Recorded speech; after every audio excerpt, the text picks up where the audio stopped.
Welcome back. Whitlock and Wiley, TJ Houshmandzadeh and Bucky Brooks are back.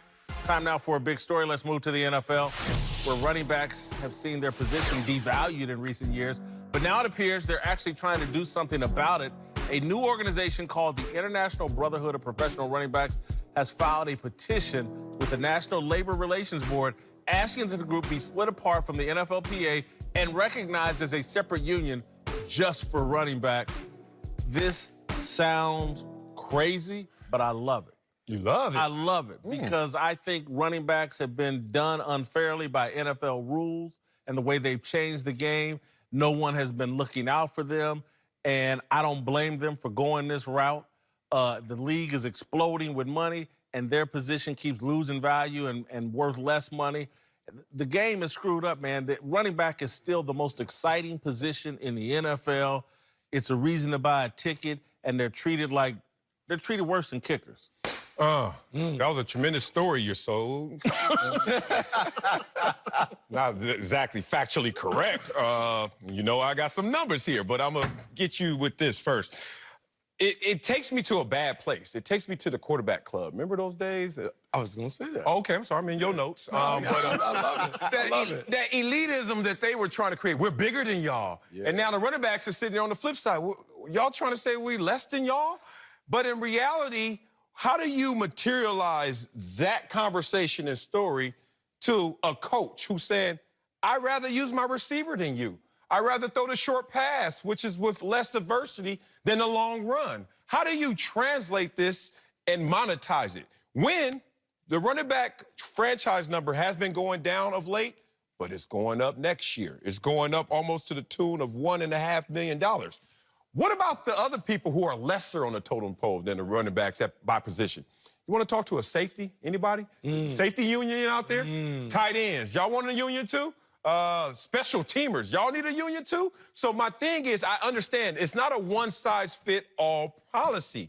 Quarterbacks are getting the lion's share of all the love. But to sub-unionize and now say we have these factions within the union, I don't see all them other positions you named never carried the league. Walter Payton, Jim Brown, Gale Sayers, Barry Sanders, these guys carried the league at one time.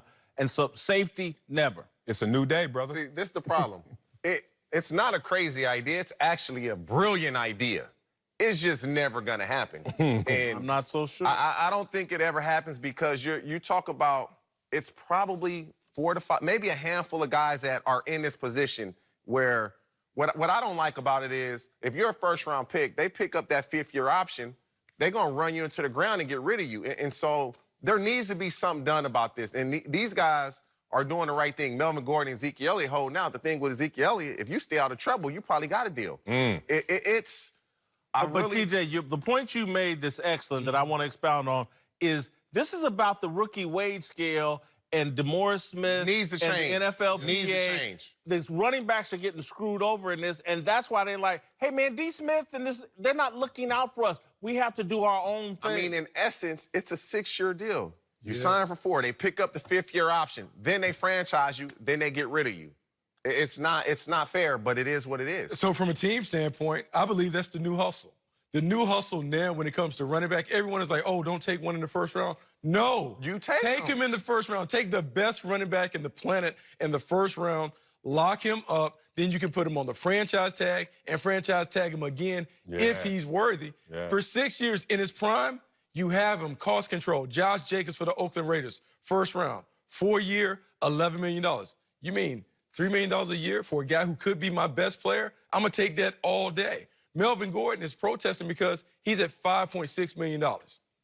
Look, for a guy that is maybe the 4th, 5th best player on the Chargers, not enough bread. But all the team decision makers and executives have figured out that is the best way to build my team. Much like everybody is beginning to talk about quarterbacks, having a quarterback on a cheap deal, now it's get a top-flight running back and see, on but a the rookie quarterbacks, deal they get their money. They get their money. And Marcel, that again is why I do think the running backs, because by touches, these top running backs is getting 20 touches a game. At least 350 a year.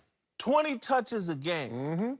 They're looking at wide receivers that get 7, 8 touches, maybe 12 targets a game, and they're getting more money, I'm putting more wear and tear on my body. I'm not going to be out here for as long as these other guys, and I'm in my prime, I'm more valuable. Zeke is more valuable than Amari, Dak, everybody else. Hell yeah, they need to unionize because this union isn't taking care of them. And so I don't blame them. It's a great idea. It's never going to happen, but go ahead, Marcellus. Man, y'all act like this was like some mastermind sitting back as a GM capologist said, let's devalue running backs. One, the reason that they're getting devalued and the rookie wage scale is in place is because veterans were complaining. And I think who was the last one? Matthew Stafford? No. Sam Bradford. Sam Bradford, sorry. Sam Bradford.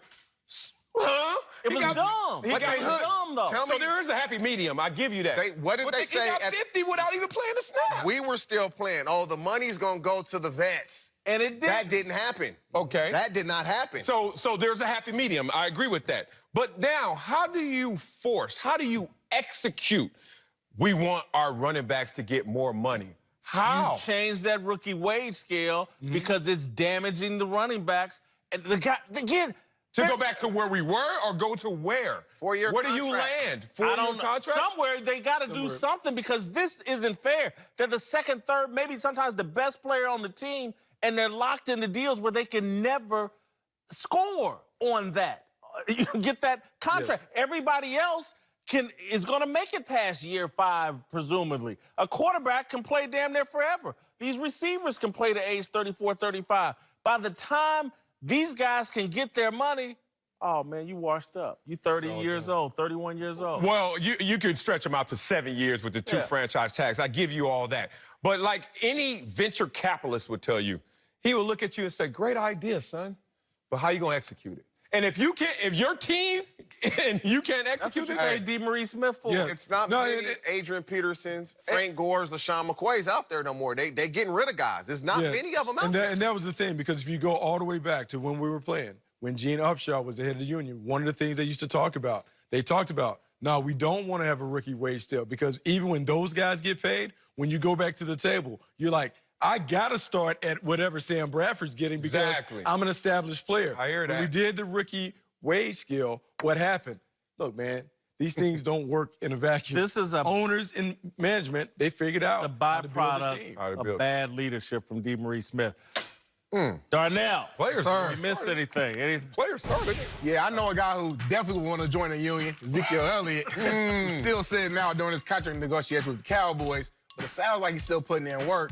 Adam Schefter tweeted out that Zeke is weighing in the low 220s, which is the lowest since his rookie year. I want to ask you guys, is this a good sign for the Cowboys? Well, I think it's a good sign for Zeke. He's trying to show that he's mature and taking care of business. He's doing everything in his power to say, pay me. It's a good sign for him.